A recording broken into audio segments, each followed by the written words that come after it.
Hello everyone, welcome back to episode 2 of the Definitely Football podcast. Obviously, World Cup group stage is done, so we'll cover all of that. We'll be back with the League of Ireland segment as well. And we've a little game for you at the end. We've prepared some 11, so yeah, we'll see how that goes. Alright, part 1 of the pod. We'll be going through all the groups. Obviously, all the groups are done. At time of recording, there's been no knockout games. There will be by the time you're watching this. But yeah, we'll head straight into it. Group A. Yeah, Mexico won this one very substantially. 9 points, 3 wins from 3, plus 6 goal difference. An easy group for them. We would have wished if we were in this group, we probably would have been Czechia a lot easier. Czechia have done everyone in Ireland a disservice. Yeah, I know. They just very poor performances all around. They scored 2 goals only, and one of them was against South Africa in a 1-1 draw. It wasn't a good performance then against Mexico in their last game. It was just very, very poor. I think we spoke last week about how we thought that the group would be very up for grabs, and then Mexico would kind of run away with it. Mexico have done brilliant, pretty much perfect. I think Czechia would have had something to play for in the last game, because obviously, look, if they win, they get 4 points. They probably go through. But yeah, Mexico just blitzed them. They played really well. They left Czechia no chance. But yeah, Czechia really poor. Yeah. I think the idea that we were 2-0 up against them and ended up losing, you'd almost feel better if they did really well in the group and just be like, well, yeah, look, they beat us and then went on to do amazing. But the fact they came bottom, they wasted a group. I mean, that's a pretty ideal group. Yeah, no, it was a very, very easy group in this. If you look at the other groups that are going on in the World Cup, and they didn't South Korea with a talisman who's old now, as we talked about last week, very old.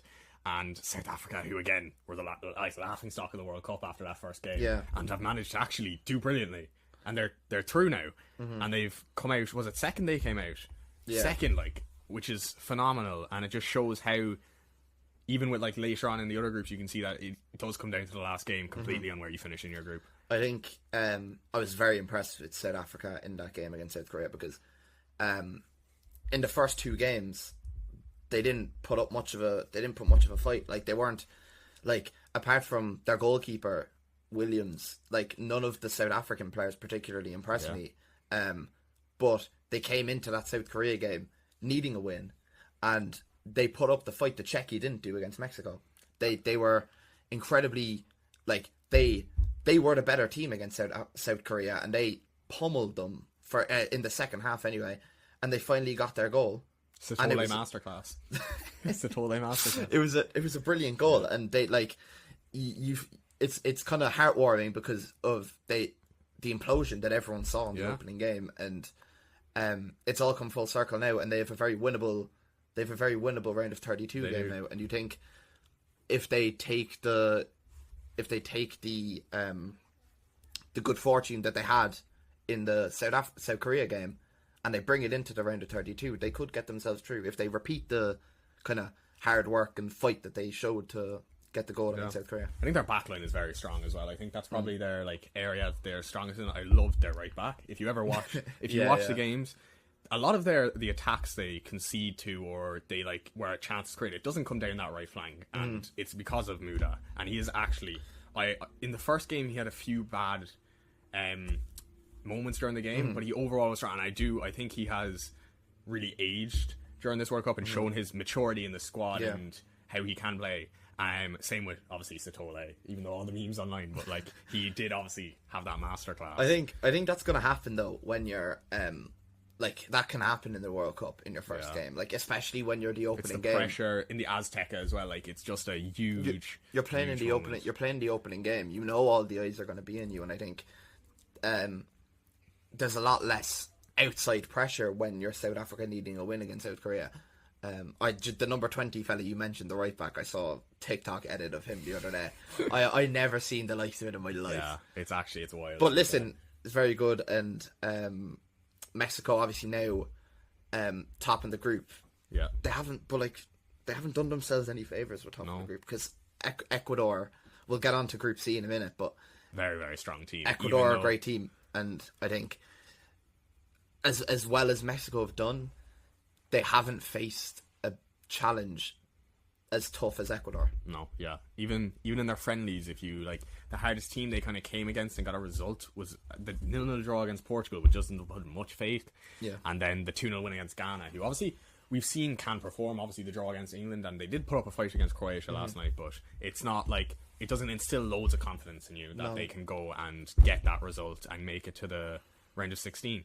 I mean, they've something to prove for sure. They do, they've definitely. something to prove now. But Group B, there was quite a dramatic ending to this one. There was very much. Switzerland Canada was the main game in the last one, and I was disappointed. I was disappointed with Canada.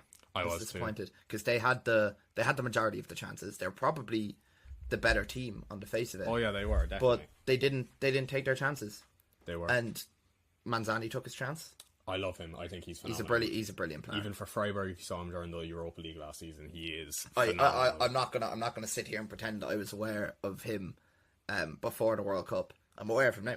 He is phenomenal. I remember watching him even against Aston Villa in the Europa League final. We saw a very, very disheartened Freiburg, and he was still pushing forward, still trying his hardest, and you saw that in the Canada game. He had Larrier, I don't know how to pronounce his name, Richie Larrier on him, who is a very physical defender. Yeah, and you could see him talking to him a lot, coming at him, trying to, like, obviously the 20-year-old, like, it's a 22 or 20-year-old coming against a 32-year-old, and it's very, like, pressure on you, and a very, like, mature person coming against you, and he dealt with it very well, got his assist from that side, got his goal. Yeah. It was very, very good creatively. I think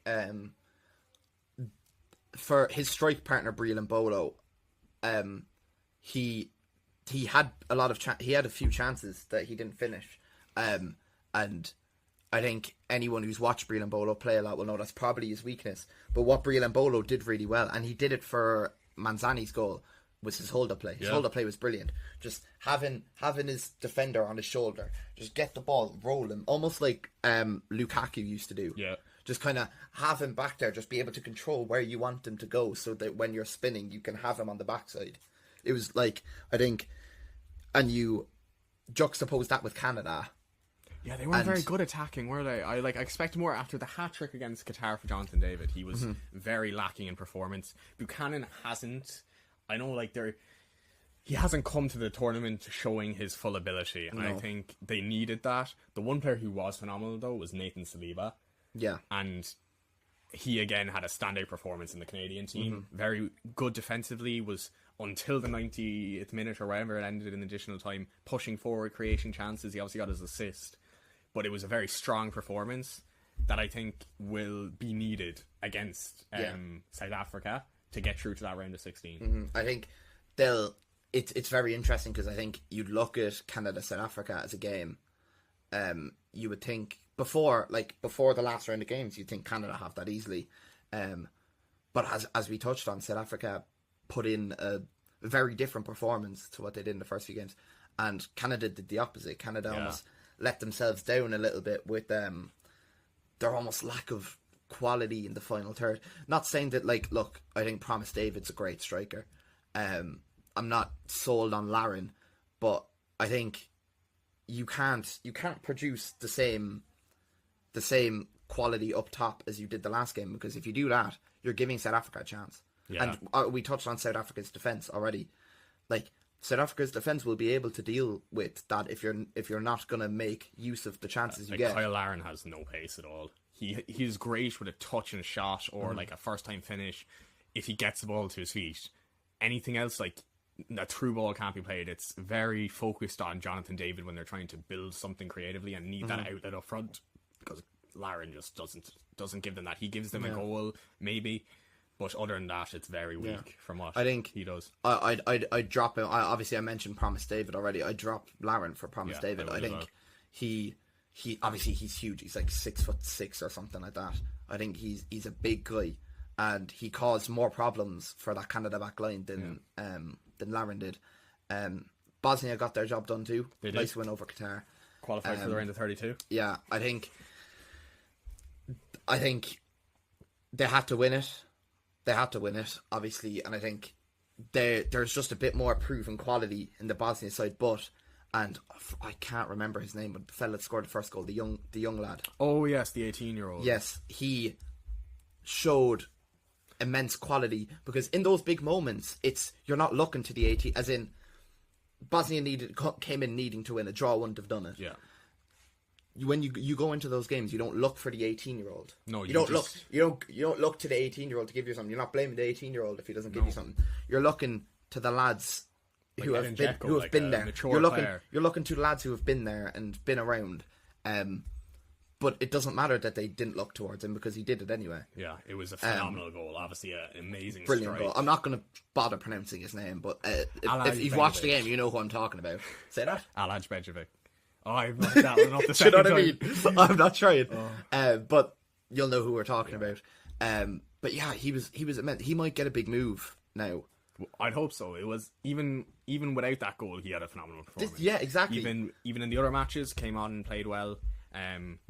Did very well, and he's very, like, he has confidence, confidence for an 18-year-old, which we see more and more in the younger players now, which is phenomenal, because we see a lot of wingers now turning back, passing the ball, but all the youngs, they don't care. They'll push off. What was that? Say Saka. Heard a little whisper from the corner over there. Saka over there. So yeah, I think it's great to see young players like that, and I think someone will want to look at that and maybe try and develop them. I think it's brilliant. I think we're in a stage, we're in an era of football now where young players are the center of attention now. I think you had a point where it was 24, 25-year-olds a couple of years ago that grabbed all the headlines, and now obviously Messi, Ronaldo era, you were kind of looking at like it's 27, 28-year-olds now. It's now like everyone's watching for the next best thing. Do you know what I mean? And I think the focus on the like ultra laser focus on young players nowadays, it can do two things. It can either break them, or it can make them, it can push on, and they can do that, and they can take confidence in that. And I think he's one of the players that will take confidence in that. And Qatar obviously dropping out, which yeah, I don't think obviously that was expected. Like, look, anyone who watched the Ireland Qatar friendly, Qatar weren't impressive. Anyone watch that? No one else fall asleep? No. I watched it. I was close. I propped a toothpick up between my eyelids to keep myself open. But yeah, I don't like. They're just not. There's not enough quality. They're not that impressive. They have a couple of good players. Akram Afif. They have the defender. I can't think of his name now. But look, they came into the tournament. They did their best. But they're just not. They just weren't. They had a hard enough group, and they just weren't ready for it. Hopefully they'll be able to build on it and come into the next World Cup. And I mean, it's two world. Obviously, they hosted the last one. With third place getting through now, like anything, squad can come in and like maybe come last this year, and the next time they're in the World Cup, look to finish in that third place and get like 2 draws and a win, or even a win and a draw, and try and qualify. You just need one win now. You do. You do. Speaking of, one win, but it wasn't enough. Scotland. Yeah. They could. It's heartbreaking. It's heartbreaking. Honestly, it is. They had to stay training until last night, until they eventually found Did they? out. Yeah, they were still in training because Algeria. Oh, because there was like lost. a 0.1% chance or something. There was a chance, so obviously they've had to go home now.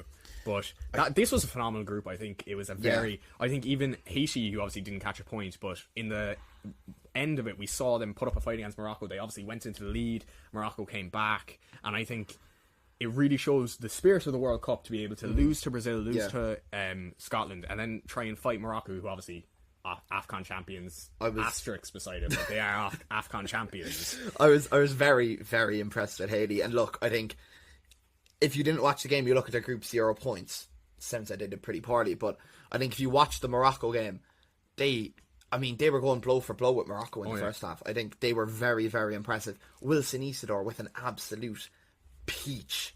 He played very well. That fired it into the top corner. Absolutely horrific goal, in a good way. Yeah. But I think second half, I think Morocco kind of like really knuckled down, and Morocco have the quality. Bilal El Khanous off the left was brilliant again. Saibari, brilliant. Like, does it instill more confidence in you in Brazil after they have gone and beaten Morocco in this group and topped it? Like, I think there was a lot of stories about Brazil not performing as well, but they've come in, they've topped it. Probably a pretty hard group. Brazil didn't beat Morocco. No, but they've topped the group. Oh yeah. Got you. And and this was probably a more difficult group looking at it from the outside. And obviously Scotland didn't perform up to expectations and had a very they didn't have their heart in the games. Yeah, but I think the issue, like Scotland, and look, Scottish fans will probably say the same. I don't think they gave a good representation of themselves against Morocco and Brazil. I think if they play too if safe. you're Scotland, I think they're better than what they showed against Morocco and Brazil, and that's probably that's the disappointing part. Really, is that that they could have done better than that, and obviously they only won 1-0 against Haiti, but we know Haiti are no slouches.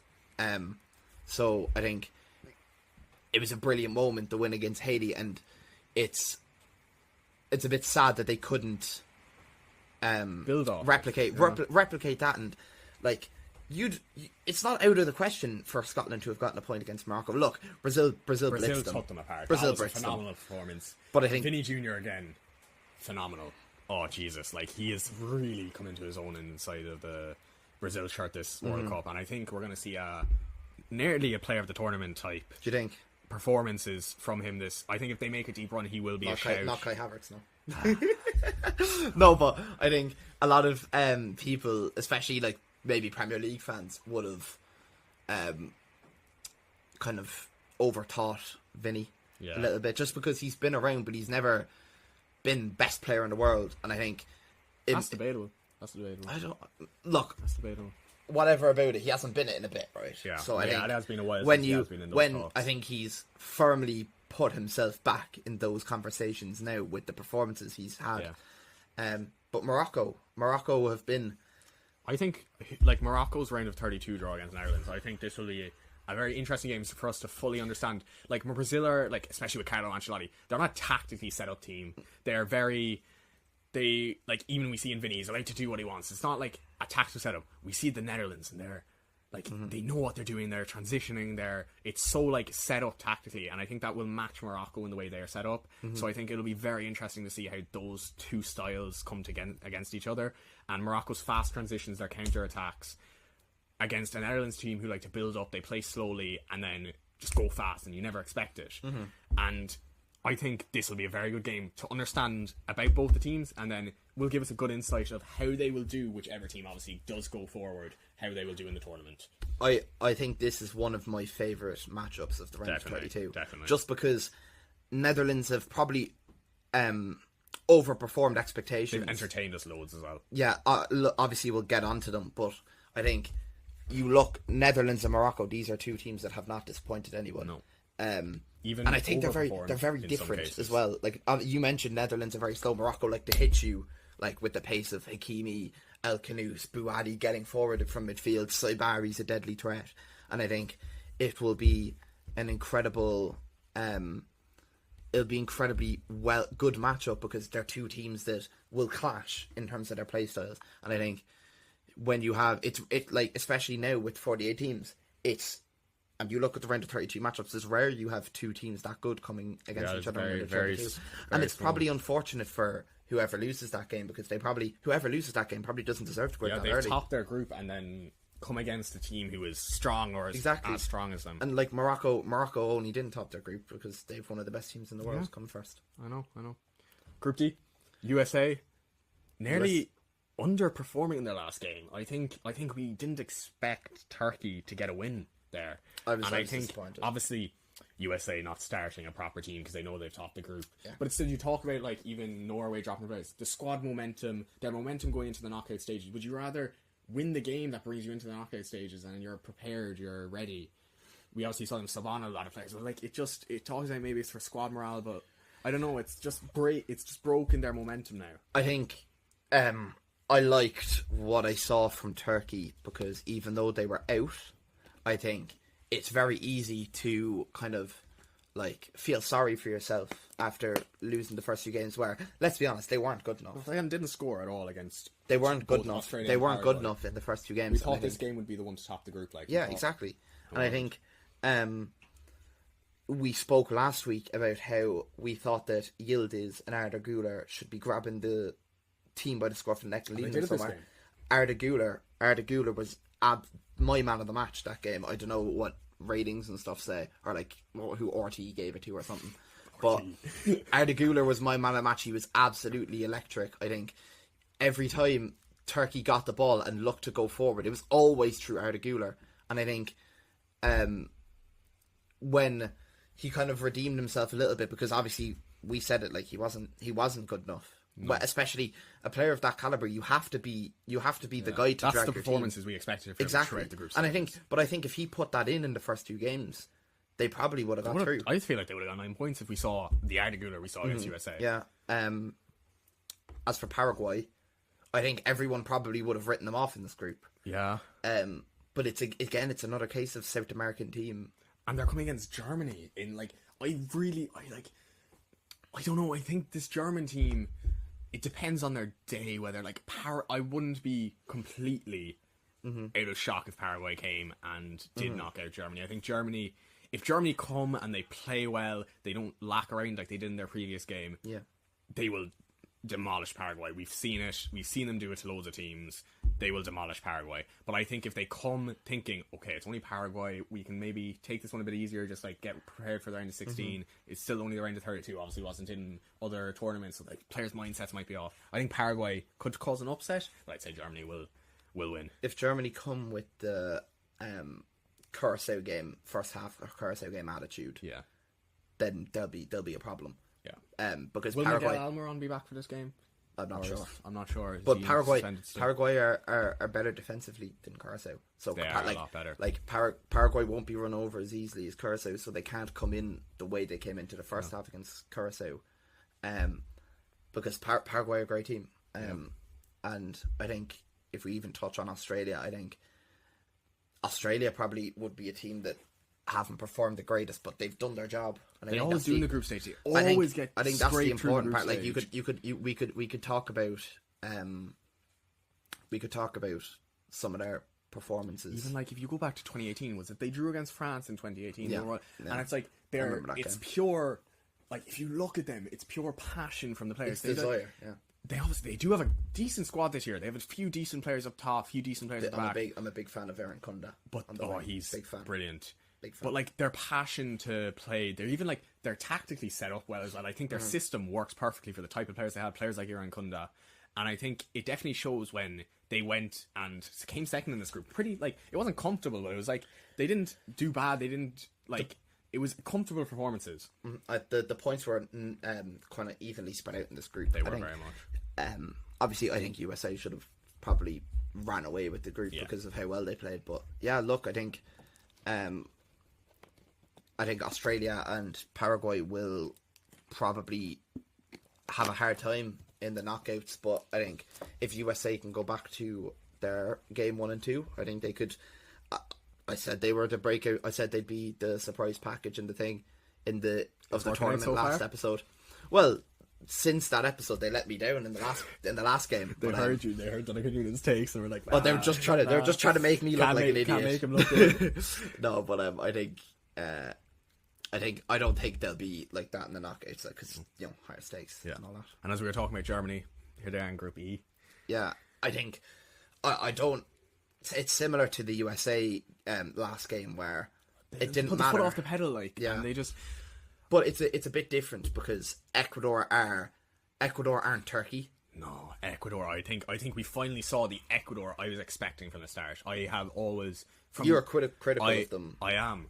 I think their performance in qualifiers, their performance in the Copa America recently, before they ever goes and then lost in 2 years. I think that's great momentum coming to a tournament. That to lose the first game, I think the Ecuador players were more shocked than anything, and then they went in against Curacao and they drew 0-0. I think it was maybe a wake-up call because they were phenomenal against Germany. Yeah. They were brilliant. The 2 goals were brilliant. The first one especially.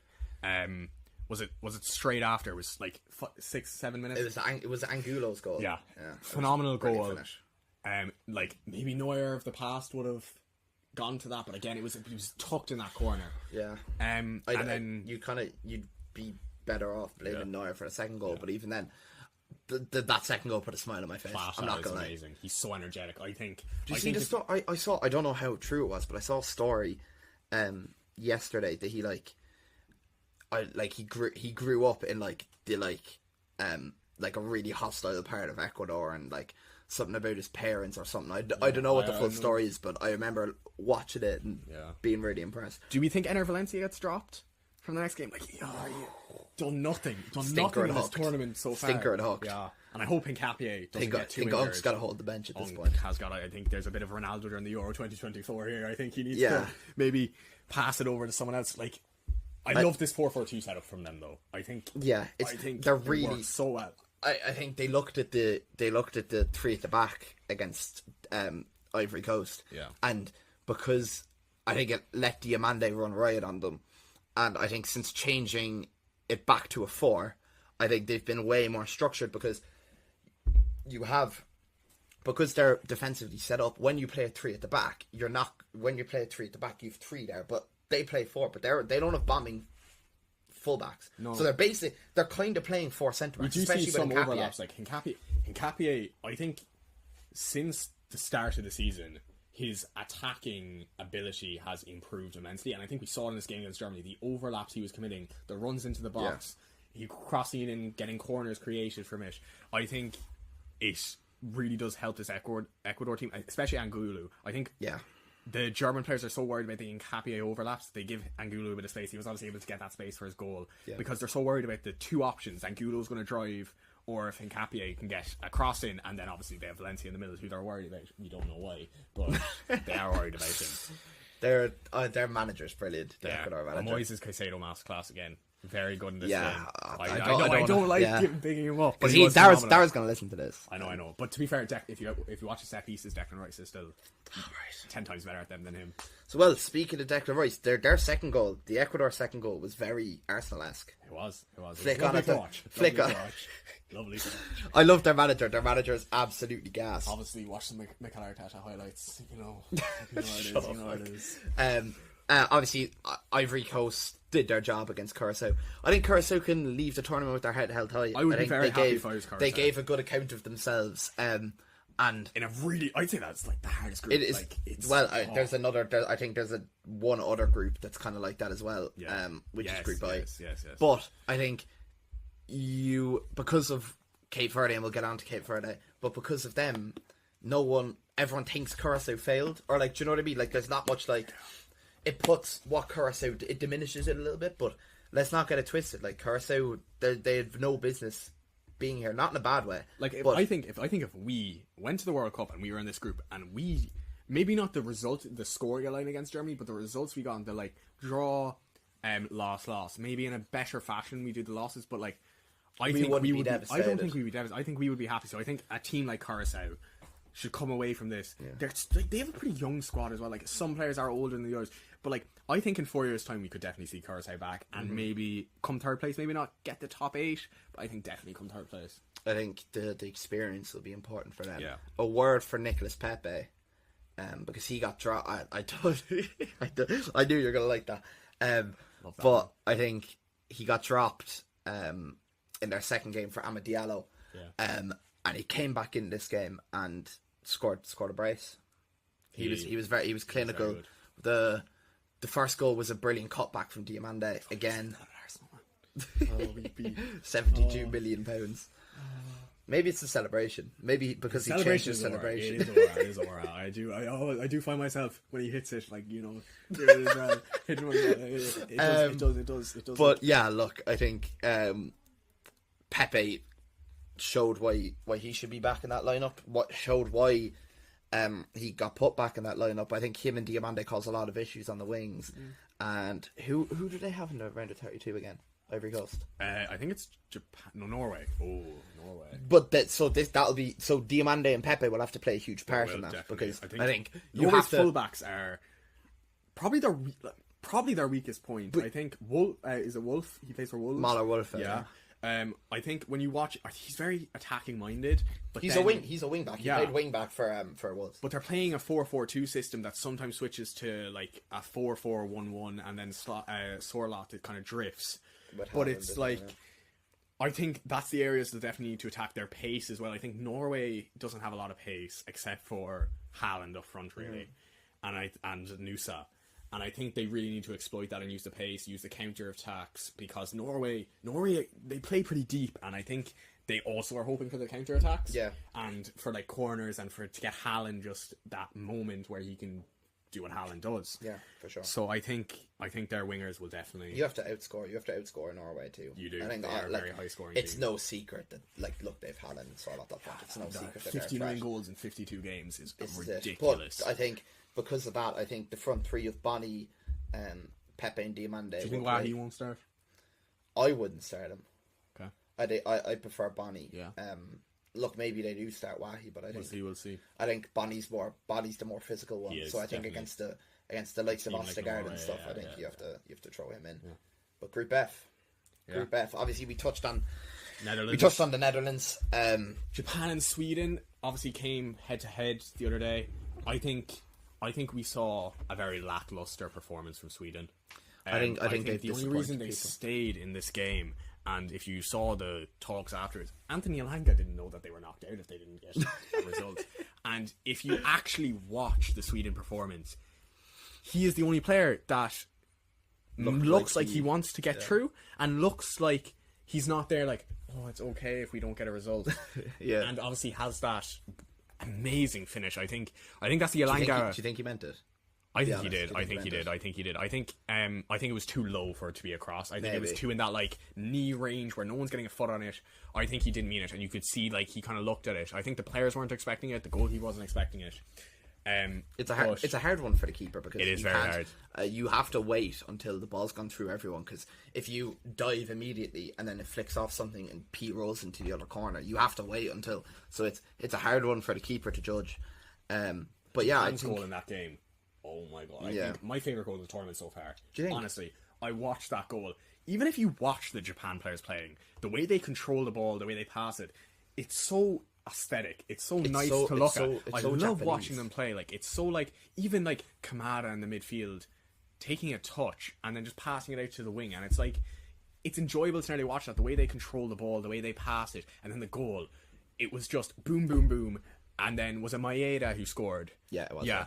The finish into the corner, I think it just perfectly envisioned how the Japanese want to play, the way they're going to score, and how brilliant they can be at scoring and throughout the game. I love when the way a team plays like perfectly encapsulates like the culture of the country. Oh, I love it. So like Brazil, for example, but like Japan are obviously the Japanese are known for structure and being very like being very nice, organized, like very all that kind of stuff, and I think the way they're set up replicates that perfectly. But yeah, Tunisia, I think they're the only, like, obviously we touched on the other three teams already. Tunisia, they just disappointed. I think this was kind of I don't know if they were expected to do this poorly. No. -10 goal difference, 2 goals they'd have wanted to put up a better fight than they did. I think they got rolled over. I think if you look at, like we talked about Coruscant last group, I think you would be heavily devastated if you came in and did what Tunisia did in this group. I think 100%. There was definitely a chance to get a result somewhere.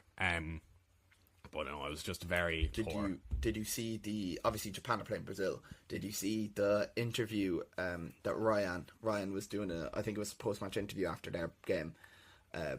And obviously at that point Japan had, like, it was confirmed Japan were playing Brazil, and some reporter asks Ryan, he's like, who do you think Japan's biggest threat is? And he just there like smirking going, I don't know any of their players. Yeah, I know, like if you look at their squad, I was going through their squad actually in the Sweden game because the RT commentator he said a lot of their players are in top European leagues, and I was there like, are they really? They are though. It's only a couple. No, as in 90% of their starting lineup are in European top leagues, just not for top teams. Right, but like they've Kubo, Kamada. Yeah, but they all play in like Bundesliga, Serie A, Eredivisie, Premier League, and I was like looking at it, I was like, this is actually like they're all the perfect level to play with each other.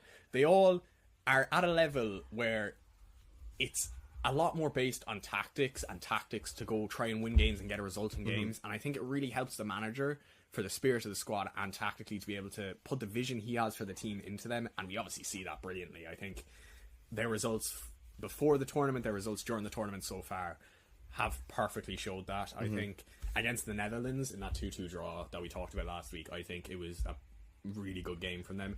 They went down twice and came back twice, and they never let up, they never stopped. And I think I wouldn't be surprised if they go and beat Brazil. I think Brazil, obviously we saw Ryan, they don't know about this Japan team. They obviously haven't talked about this Japan team. They need to, obviously I hope Ancelotti goes through it with them, because I think they could be in for a surprise if they don't. They're polar opposite of teams. Like Brazil are this like free flowing, like obviously Ancelotti's known for not having many like he gets the best out of his players, tactics. so he does. Like, and it's this free flowing, do what you want to do, express yourself team, to this very unselfish, work as a team, very structured team. I think we'll need a big performance from a player on Brazil to break down this Japan defense. Vinny, hopefully. Probably Vinny. Hopefully Ryan. Hopefully my predictions come true from last week. He had a good game. He did. Yeah, Group G. I think Iran. It's. I think they got their last minute winner, and then it got disallowed, but they were still just in the third place thing, and then the Algeria-Austria game happened, and then they dropped out. Yeah. I would have liked to see them there. I think I would have as well. I think we obviously saw in one of their other games as well, Taremi's goal getting disallowed. I think, was it against Belgium? I think it was against Belgium. We saw his free kick get disallowed, and I think it was like barely offside. It was so close to being onside, and I think it definitely shows that Iran didn't play badly in any of their games. They obviously got their win against. Iran didn't win. They drew all their games. Jesus. They'll look at the New Zealand game, and especially look at how New Zealand were against the other two teams, and be like, that's probably where we lost our qualification in that game. Oh yeah, definitely. So yeah, New Zealand have really disappointed me. Yeah. I think they're no great shakes. Like, I don't think anyone. We were big up in Chris Wood last week. Yeah, we did a load of Chris Wood propaganda, and he didn't repay us. He didn't repay us. Bad one. I think, but the other two teams have been the impressive ones, Egypt and Belgium. They both won one. They both drew two. Impressive Belgium. I don't know. I think in their last game, they were against New Zealand. But they showed. Obviously, look, New Zealand aren't the be all and end all. I don't know. I can't see. I think Belgium beat Senegal. You think? Yeah, I think Belgium beat Senegal. I don't think so. I think I haven't been that impressed with Senegal. I've been impressed with what I was impressed with about Belgium. See, that's the thing. Do you know what I mean? It's a very interesting one. Belgium. Are you going to say Senegal? You think Senegal? Yeah. I don't know. I just think. I think when you come to that, like when you come past the group stages, I think the Belgium's quality. I just think. I don't think Senegal produced it. Obviously, they beat up on Iraq. They beat up on Iraq in their last game. We'll get onto that in a minute, but I think.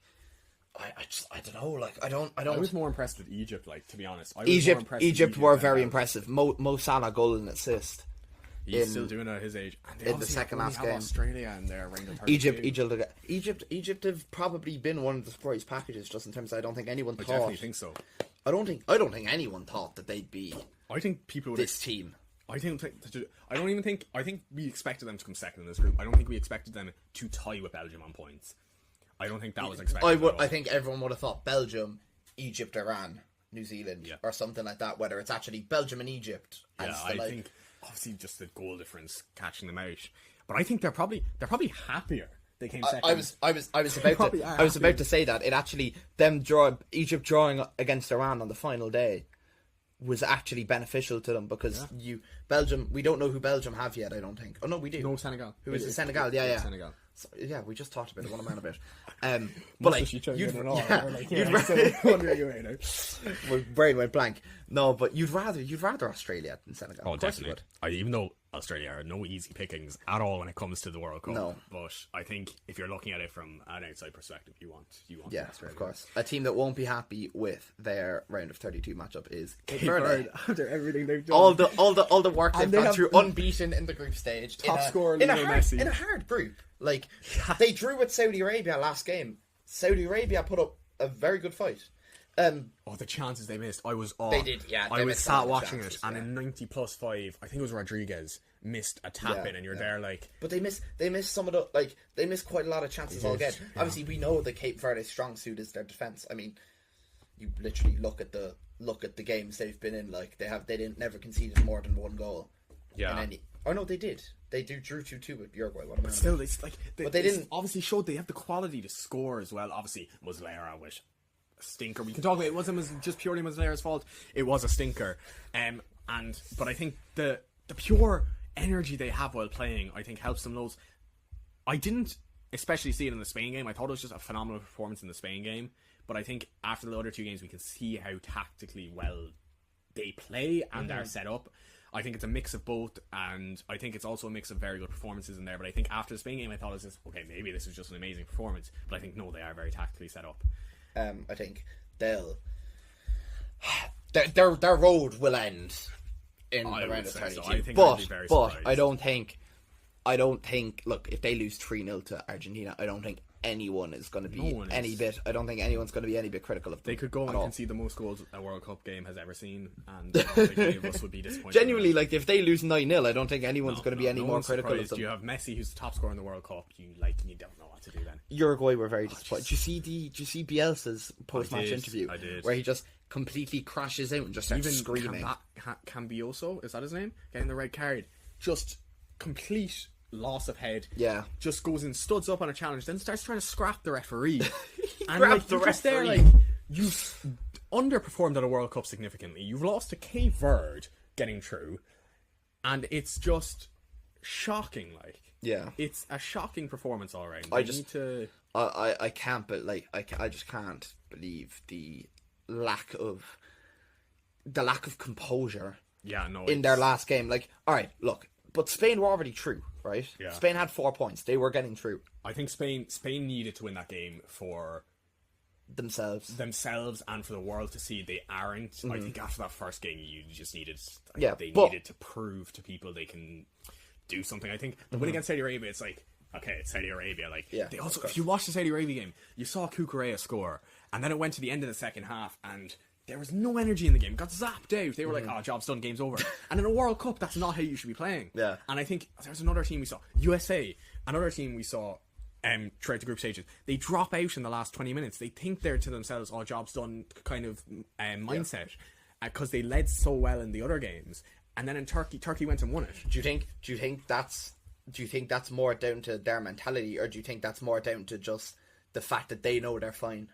Do you think they might fall off in the last 20 minutes of games in the knockouts too, or do you think that's? I don't know. I'm hope not, because I think as a squad, it'd be a bad way to go. It would be a bad way. I think, and I don't think De La Fuente would allow it to happen. I think if he sees 100%. That happening, I think in a knockout stage, he's making a substitution to re-energize the team. I think obviously we have seen Yeremy Pino and Nico Williams have injury doubts. Yeah. But I think he has the talent on his team to be able to sub someone on. Yeah, and definitely. Bring back energy. I think they'll be fine. Round of 32, they're playing Austria. It's not an easy game we've seen in history, but it's I think one they should get over. I think Ralph Ragnick. I think if he did, Ralph Ragnick's a good manager. I think if he did get them through to beat Spain, I think it would be phenomenal. But I think Spain will win. Yeah, I don't think there's too much. No. I don't think there's too much jeopardy in that game. But this is probably one of the groups of death, as we touched on the other one earlier. This is a phenomenal group. I think we missed an absolute cracker of a game. Yeah, I think we missed a glorious game because Norway decided to bench everyone. I think, in my opinion, it was a smart decision. I think, in my opinion, it was not from a football viewer's perspective. I'm just angry. I'm just angry. I wanted to see Haaland versus Mbappe. Man. If you're from Norway, I think you're looking at that okay, I'm kind of happy our manager's done that, because they go into the next game with a full good squad. You've got Haaland raring to want to play again. I think there's obviously memes online of Mbappe saw Haaland wasn't playing. He was like, "Oh, this is unfair. I can't go score." Well, it was Dembele licked his lips. Obviously, I mean, he just absolutely ripped him, hat-trick. Yeah, no, I think we missed out on a game of. I can't lie, I was fuming when I saw. And Senegal went 5-0. They needed 5 goals to qualify. They got their 5 goals and then just stopped. I've never seen they were 1-0 up or something at half time, and in the second half they just beat them up. Yeah, they just beat them up. It was obviously seeing Joy's new celebration, and everything. The start, kind of like Yelda's. Can we talk about, actually? You and Dara said last week that Sarr didn't score in big games. He scores 2 in their second game and scores again in this one. Yeah, no, I think it was a very good performance from Sarr. He made up for his lack of performance against France. He obviously missed the really good chance against France. Yeah. Then we have France against Sweden in the round of 32. I mean, obviously we spoke about Sweden. They're going to need to step it up like 3 gears if they want to compete against qualifiers. France. They've been shocking. Gyökeres and Isak haven't performed. Hitting the Gyök For context, they're all hitting the Gyökeres celebration in the background. So yeah, I think we definitely need to step up and forward. I think they would be lucky to beat France. I think France are just.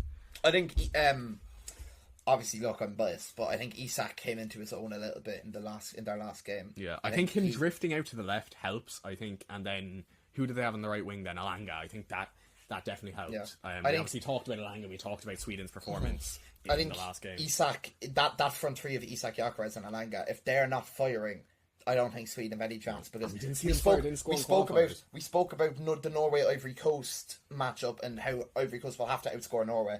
I think it's the same boat for Sweden, because France, obviously, they have a disgraceful depth. I think France's like 7th choice attack would start for like Ireland's attack. Honestly, we have a grand attack, but like this is what I'm saying. Their depth is ridiculous, and I think Sweden will concede. They'll probably concede too. So there's if they've any like France will have to stop that Sweden attack. Yeah. But the way they've been playing won't be that difficult. No. Dara's back. His fault for being late. My bad. These fucking shit jerseys. Yeah, and he's bringing bad jerseys as well. Group J. Argentina. Let's let him talk about Group J. Alright, yeah, I need to catch up. Group J, okay. First of all, Messi did Messi things. We've been through this. Everyone knows this. Messi's the GOAT. Austria, I thought they were very, very impressive. Did many people watch the game last night? I did. You watched the whole thing? I watched the back. Oh, yeah, I watched it back as well. That was fairly exciting. I think it was weird because I saw something, and like when it was a 2-2 before Algeria's goal, they made like 157 passes just all around their back line. Yeah, they were just like in 5 minutes. And then they just made 2 passes and Mahrez scored, and it was like Austria looked at them like, lads, weren't supposed to do that. The agreement. What happened to our agreement here? And then they went and scored 2 minutes later. They were like, nah. What are you at? Do you ever see the it was at Leeds Aston Villa in the Championship a few years ago, and one of the Leeds players was down. No, one of the Aston Villa players was down, and Leeds scored, and Bielsa made Leeds concede a goal. It was like that. It's like Algeria weren't supposed to do it, so now Austria, you go down and score. Austria, it was a phenomenal goal from Austria. It was a cross into the deep back post, knocked back again, kind of like Arsenal. But hey, it's not the second time we've talked about Arsenal crosses here today. We've already spoken about. We talked about how amazing the set pieces and Mikel Arteta is, and how amazing Kai Havertz was. We've made that joke already. Sorry. Well, would you be a better manager than the Austria manager? All right. Maybe I was exaggerating a little bit for the clips, but you all fell for it. Still hitting the Kai Havertz celebration, by the way. We never told this dude to say that. Alright, just to clarify, he was. There's no clip farming. I was just exaggerating to get my point across. He was bad. Jordan. Nothing to say about Jordan. No one expected them to do anything. Can we? That's very reasonable. I think that we've said all we have. Can we extend a bit on Messi? Go ahead. Obviously, hat-trick in the first game. We spoke about that happened, but by the time of the last pod, he bags a brace against Austria. He bags a brace against Austria, and it's just like the second goal is a bit scrappy, but like it's just Messi. But like the passion, he's a 38-year-old man in the 94th minute, flying into and he's diving in and nearly like scissor kicking it, and it's like, where is this man getting this energy from? Why is this dude playing? He's just playing for 90 minutes. He has the top scorer thing already. They won the game, and he's still like, no, I want to score again. He wants to score this much again, and does it. He's just aura fan. Comes on in the last game, scores a free kick. It's a very interesting free kick that we only ever see from a player like Messi. I don't think we ever see any other player. That's such glaze. No, but he just wrong footed the keeper. But like, you don't like to do it that well. Like the ball's right beside the keeper, and the keeper just doesn't know the keeper sees the ball and like doesn't know what to do. He came off the bench and still scored. Do you think that Mbappe will ever beat the record Yes, that Messi I is think, now I setting? think Mbappe has 2 World Cups left minimum. Yeah. Do you Yeah, reckon Mbappe he probably does. he said in an interview recently he won't be going at the age that Messi and Ronaldo are going. Do you think But like, if you think about he's Mbappe, wrong?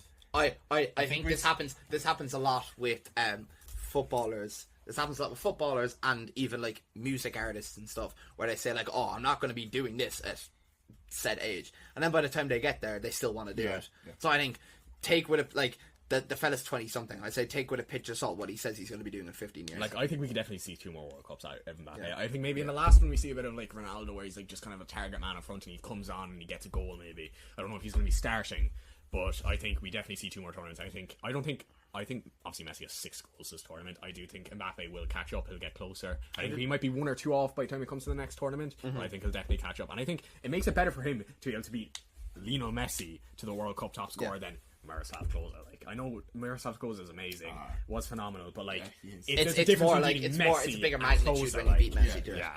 Did anyone watch the snooze fest last night? Portugal, Colombia. I did, but I was asleep. I did. There you go. I actually watched it. I watched it too. I wish I didn't. I think you said you said earlier. Davinson Sanchez. Was very good. Why was he actually decent? He has been like He was bad 5 years ago, 6 years ago. Why is he good? Why is he this decent season in now? the Champions League though, right, for Galatasaray? Obviously not at home, not away, but Yeah. was very good for Galatasaray. Yeah, Champions League. I'm just like, I just don't even. Thank you. I just don't even know. Like, I think Portugal, like, I know it was Uzbekistan, but you saw them beat up on Uzbekistan. You just think like, oh, maybe they're, obviously we kind of trashed Portugal, especially you. But we kind of trashed Portugal. it was I valid, trashed Ronaldo a little bit. No, but after the Uzbekistan game, I was sitting there going, maybe we were wrong. How have they not topped that group? Because Colombia, I Exactly. had Colombia as my surprise package. They are phenomenal. Colombia, and they proved me right so far. They've topped their group with 7 points. Yes, they are good, but there's no that's still no excuse for Portugal. Portugal are just I think levels above. we in need terms to of look the at top South four. American teams more closely and about what they're. I mean, we spoke about Paraguay. and Ecuador. Yeah, I there you think go. I think people look at Argentina and Brazil and are like, that's all South America are. They don't have anyone else that can do something at the tournament. I think we see Ecuador and Colombia have a deep run, and I've said it from the start. I think Ecuador and Colombia will have a deep run. You'll see it when you watch it back. But he had a lot of praise for Moises Caicedo. I did. They call I it did say Caicedo. that They do Declan Rice's call set it- pieces are still a lot better, as we saw. They call but- it Caicedo. So we're still clip farming. No, I'm That's not clip farming. That's That's just not cringe. He is asking to be clipped. That's just cringe. No one's gonna clip this shit. We're keeping that in though. Yeah, I think the Most boring Congo. group by far. Yeah, just because the Uzbekistan games were getting slammed. most of the games were pretty boring. I think Colombia were very entertaining to watch, but Yeah, they but it was obviously got just late then. tonight. And also And the they game they last even night. managed to still draw a game. Who did they draw with? Last night, Portugal. Oh shit! Oh, yeah. But yeah, no, I just think like Portugal again underperforming. I don't like I spoke a lot. I was very critical of them anyway. I know that, and I sat there after the Uzbekistan game. I know it's just Uzbekistan, but I was like, maybe I'm wrong. No, I wasn't wrong. Could I wasn't Colombia wrong. have gone and gotten a win? Should they have? Yeah. I think when I think it was Portugal the like state that, if they were both when happy Portugal again. when Portugal like that, yeah. But again, Colombia didn't need to go. I think it was one of them where if they needed a win, I think Colombia win personally. Yeah. I think Portugal made it very easy for them to possibly get a win. I haven't been impressed with Vitinha so far this tournament. I think there's all this talks about he'll run the Portugal midfield, he'll create. He made, I think, the record most ever passes in the DR Congo game. And if you watch the game, he didn't pass it. He passed it forward like once, maybe. It was all sideways passes. It was all backwards passes. Yeah. And you're like, you've made 127 passes. I think you made it 122 out of 127 passes. And They were all like 2-yard passes. you weren't impressed by his passing, and it's like if you're made like it's back to that thing of you don't want a centre mid to have a 100% pass record because that just Because they want to you want them it to doesn't try sound good. things. He made, I'm sure you've probably already talked about this, but like, I mean, this isn't just for the sake of Glaze. You have to hear me out here. But like, Caicedo in the second half of that Ecuador game, like there was a lot of sideways passing with him and Vite in the first half. But then all of a sudden, Caicedo just like takes charge and he starts playing those like dinks over the back. and Yeah. Vitinha hasn't That's done what that. created their Vitinha chances. hasn't Yeah. done that. And I think Exactly. you have to. We've seen Jane Evans do it a few times. He takes some moments in games and he takes control and he tries to do stuff. I'm very interested in like Portugal coming against a team where they need a win because it's a knockout stage. That is good. I don't think Croatia is going to give them a hard game in the round of 32. I don't know. Like, I wouldn't be surprised if Croatia win. I think it's a case of Well, we'll talk about Croatia. Yeah. What I do want to touch on is DR Congo. They went 1-0 down to Uzbekistan last night, and I think it's hard, especially as a team like Congo who don't have World Cup they had experience. a goal called away as well. Yeah, had a goal they don't. goal. You don't have World Cup experience. You need a win, so you need to score 2 goals, and obviously a Wissa penalty helps them out. Yeah. And they get there, and I think obviously they've done it, and now they have to play England. Have you seen the man that like stands still for the entire like? He didn't he not get let in? not To the, allowed. he wasn't at the Uzbekistan game Really? because his visa Not got allowed denied. back into America. We spoke about that last We're week. not getting back to that. Just anything else you want to speak on that group? I think Uzbekistan. I think we just have to talk about Kusanov. I think Kusanov's not what everyone is hyping him up to be. I think. I mean, he isn't a bad defense, but like He still, is what he's being hyped up to be. there's only so much one player no, can do. but he scored an own goal and everything there. Like, do you watch That the own happens, goal? like, though? that It happens, was it's like. I don't know. I think you're being a bit harsh on it. I think. agree. I don't know. I just I think with regards to Visa as well, you said in this tournament there's been so much. Like, I know it happens every year where there's that one player who just shows up for their country, but it's happening so much here where so many players who've been like really, really bad all year are just like really turning it on in this World Yeah. Cup, and they're showing. McAllister and Gakpo, we said last week. Yeah, exactly. Yeah, and now Visa as well. Bukayo Saka. Pedro Neto's doing it too. Like He did for England. He didn't turn up either. Getting on to England. We'll let's move on to Group Wait, L. We'll move on to Group L. except for the second Panama goal, every single England goal scored so far has had an Arsenal player involved in it.